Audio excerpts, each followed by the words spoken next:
We got to talk about a company that we spoke about on the group chat. Yeah. AMD. AMD was a company that Yeah, a lot of baby. people got frustrated with because we were talking about AMD on Market Mondays for over a year, and it was moving sideways for about 8 months. It wasn't doing anything, and people have short patience, no patience, and a lot of Right. So people no sold patience. their position. So I was in an AMD option call. I spoke about this a few times, and it went down, and I put a substantial amount of money in that option call, and then I actually dollar cost down and put more money in when it went down. A couple of weeks ago, I was down 40% on that option call. Today, I'm up 73% on that option call.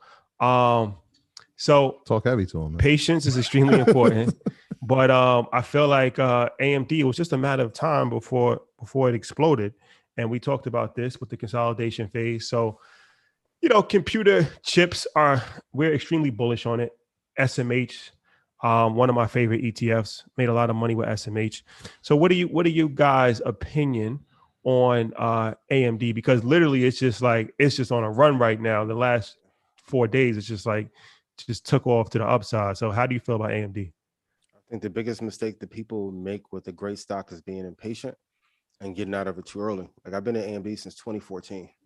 If you're a gamer, you already know how valuable AMD is. Like at one point, it was at $1.61. Now it's at $108.63.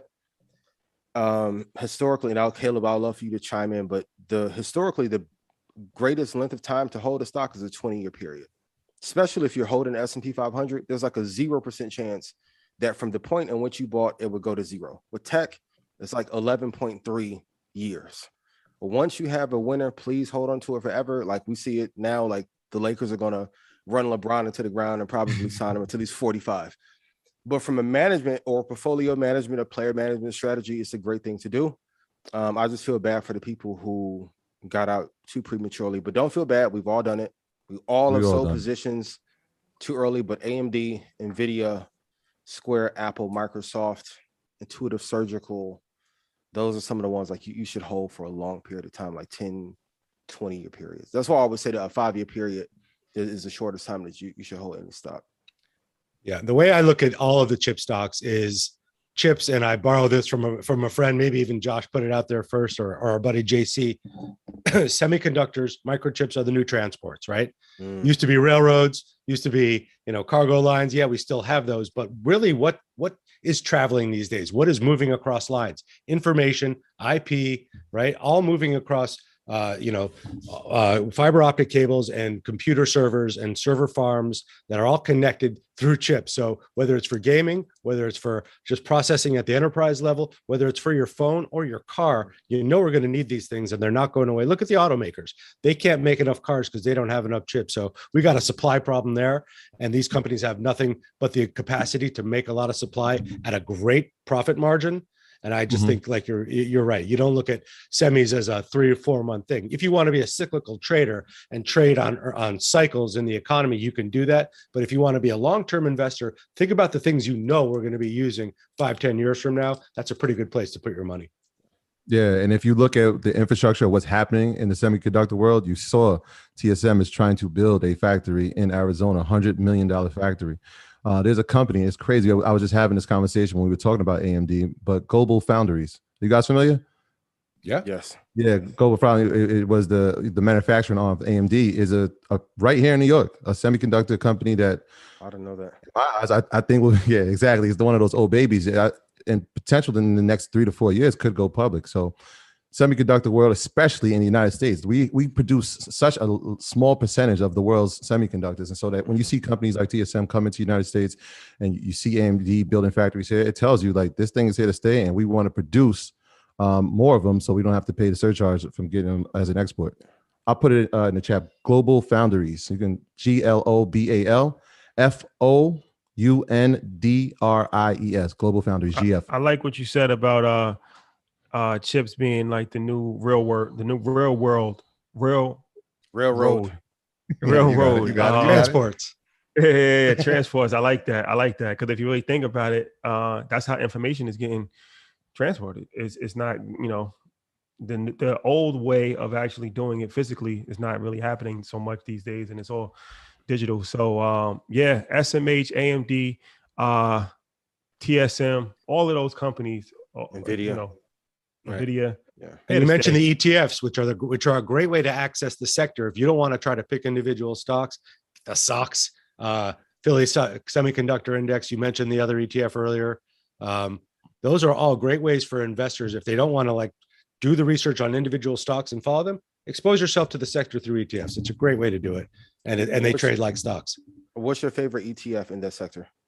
Well, I like stocks just because I've been in it for a long time, and I know those companies very well. But you could really go up and down, whether you want to be in the component part of it, the manufacturing component of it, like the JDs of the world. So I stick with stocks just because I built positions in it over the last 10 to 15 years. And anytime I get a chance to put money in it, I do. So that's the one I follow the closest. It's also, I think, the biggest by market cap. That 10 years, that 20-year trend is amazing. Let me ask you some investment questions, just theory based. Do you believe in dollar cost averaging? Absolutely. I got a tattoo on my shoulder. DCA.